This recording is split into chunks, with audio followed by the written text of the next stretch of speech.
વિજયાદશમીનો પાવન સંદેશ સાંભળતા સર્વ ભાવિક ભક્તજનોના હૃદયમાં વિરાજમાન પરમાત્માને મારા પ્રણામ। વિજયાદશમી અથવા દશેરા 2 ઓક્ટોબરના રોજ ઉજવવામાં આવશે। આ પર્વ સમગ્ર ભારતમાં ખૂબ જ ધામધૂમથી ઉજવાય છે। એમનું આધ્યાત્મિક મહત્ત્વ શું છે એ આજે આપણે જાણીશું। કોઈ પણ શુભ કાર્યનો શુભ આરંભ, ગૃહ પ્રવેશ વગેરે માટે અન્ય દિવસોમાં પંચાંગમાં શુભ મુહૂર્ત જોવાય છે, પરંતુ વિજયાદશમીએ તો એમ જ મુહૂર્ત વિના પણ મુહૂર્ત મનાય છે। આખો દિવસ શુભ માનવામાં આવે છે, આખો દિવસ શુભ મુહૂર્ત હોય છે। અને દશેરાએ પણ બપોર પછીનો સમય વિશેષ પ્રભાવશાળી હોય છે। જેમ પ્રભાતે ચંદ્ર દેખાતો બંધ થઈ જાય અને સૂરજ ઉદય ન થયો હોય, એ પ્રભાતનો સમય મંત્ર સિદ્ધિ યોગ હોય છે। એમ જ સાયં સંધ્યા મહત્વપૂર્ણ હોય છે।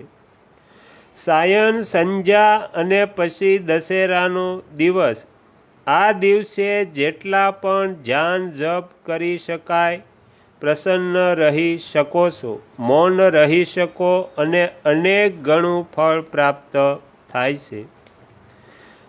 દશેરા વિજયાદશમી એટલે અધર્મ પર ધર્મના, અસત્ય પર સત્યના તથા દુરાચાર પર સદાચારના વિજયનું પર્વ છે।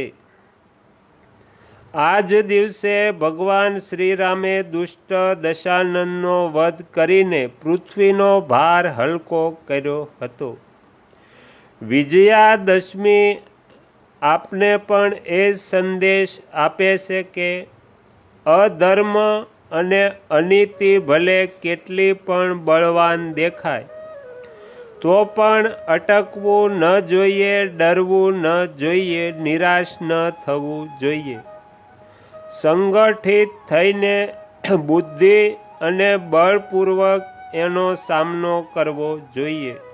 જો આમ કરી શકો તો તમારો વિજય નિશ્ચિંત છે।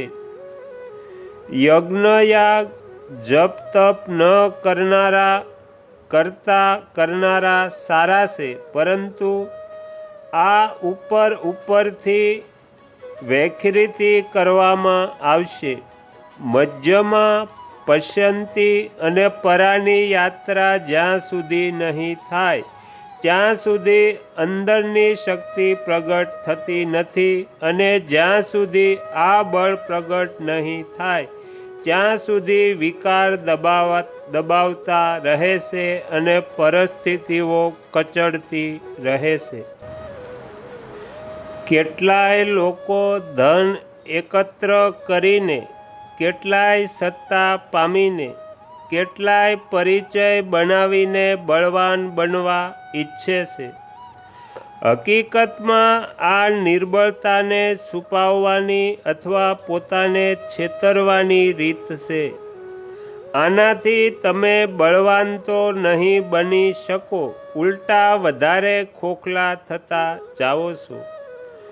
જો રાજ્ય ધન સત્તાથી કોઈ બળવાન થઈ શકતું હોત, તો રાવણ પાસે એવું ઘણું બળ હતું, છતાં એ અંદરથી ખોખલો હતો।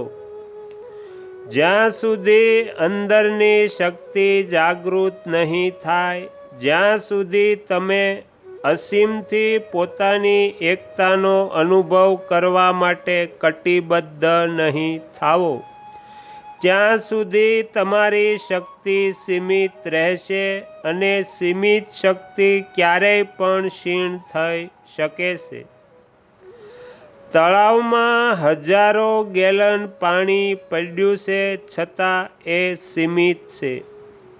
સરિતામાં હજારો ગેલન પાણી ન દેખાય, પરંતુ વહેતું ઝરણું અસીમ ધારાઓથી જોડાયેલું હોય છે, તો એનું પાણી સદાય ચાલુ રહે છે.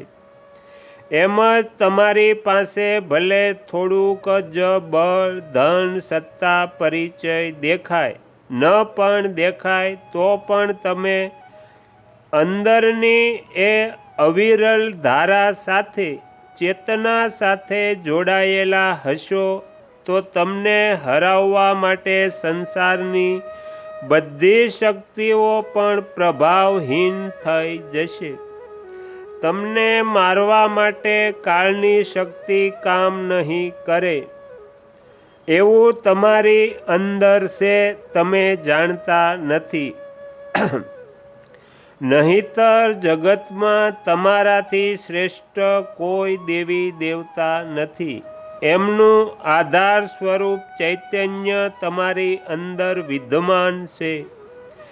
એ ચૈતન્યથી એકતાનો અનુભવ કરવા માટે વિજયાદશમી તમને ઉત્સાહિત કરે છે. વિજયાદશમી તમને સંદેશ આપે છે કે આંખ, કાન, જીભ, નાસિકા અને ત્વચા, આ 5 જ્ઞાન ઇન્દ્રિય અને મન, બુદ્ધિ, ચિત્ત, અહંકાર, 4 અંતઃકરણ આ તમને ભટકાવે છે. આ 9ને જો તમે જીતી લો છો, એવી નવરાત્રિ ઉજવો છો, તો નવરાત્રિનું ફળ વિજયાદશમી થાય છે. તો અહીંયા વિજયાદશમીનો પાવન સંદેશ સમાપ્ત થાય છે. તમે તમારો કિંમતી સમય આપી એકાગ્રચિત્તે પ્રસન્નતાપૂર્વક વિજયાદશમીનો પાવન સંદેશ સાંભળ્યો એ બદલ હું આપ સૌનો ખૂબ ખૂબ આભાર વ્યક્ત કરું છું, અને આશા પણ રાખું છું કે તમને સાંભળવો ગમ્યો હશે. જો ગમ્યો હોય તો બીજા 5 લોકોને પણ સંભળાવજો. શ્રી સદગુરુ દેવની જય. આગળના વિડીયો જોવા માટે આ ચેનલને સબસ્ક્રાઈબ કરો, અને જો આ વિડીયો પસંદ આવ્યો હોય તો લાઈક કરો.